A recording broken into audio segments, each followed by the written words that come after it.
কোনো অভিমান ছিল না, বাট আমি খুবই ডিস্টার্ব ছিলাম। যারা আমার এই সিচুয়েশনটা ক্রিয়েট করেছে, আমি জানি আমি নাম বলবো না, চাইলে আমি অ্যাকশনও নিতে পারতাম, বাট আমি নিইনি। আমি আল্লাহর উপর ছেড়ে দিয়েছি, কারণ আমি বিলিভ করি যে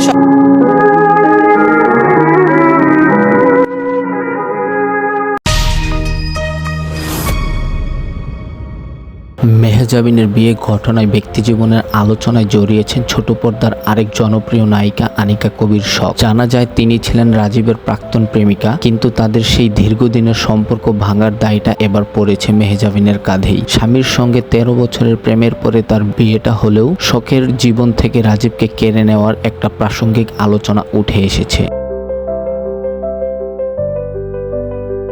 মেহজাবিন চৌধুরী শখের সেই গল্পটা অনেক পুরনো হলেও তাদের সম্পর্ক বিচ্ছেদের কারণ মেহজাবিনকেই মনে করা হচ্ছে। কেননা বিয়ের একদিন যেতে না যেতেই গতকালই প্রকাশ পায় তার স্বামীর এটি। যদিও কম বেশি আলোচনার সখীর সম্পর্ক চলাকালীনও হয়েছে, কিন্তু সেখানে একটা ফ্যাক্ট তৈরি হয়েছে মেহজাবিনের বলা একটা কথায়। তিনি বলেছেন রাজীবের সঙ্গে তার সম্পর্ক 2012 সাল থেকে, কিন্তু শখ আর রাজীবের সাক্ষাৎকারের যে ভিডিওটি প্রকাশ হয়েছে তা 2013 সালের।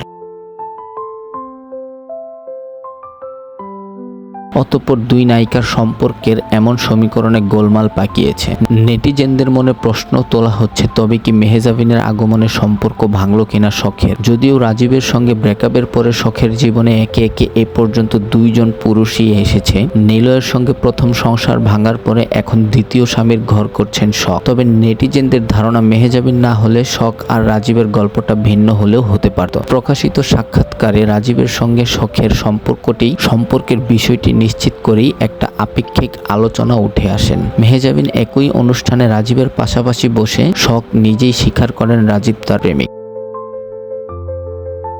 কিন্তু দিন শেষে সেই জায়গাটি আজ দখল করে নিলেন মেহজাবিন। তবে এই নিয়ে এখন পর্যন্ত মুখ খোলেননি দুই নায়িকার কেউ। এটা শুধুমাত্র দর্শকবৃন্দের একটা আলোচ্য বিষয়। তো বন্ধুরা, ভিডিওটি ভালো লাগলে চ্যানেলটি সাবস্ক্রাইব করে পাশে থাকবেন। ধন্যবাদ।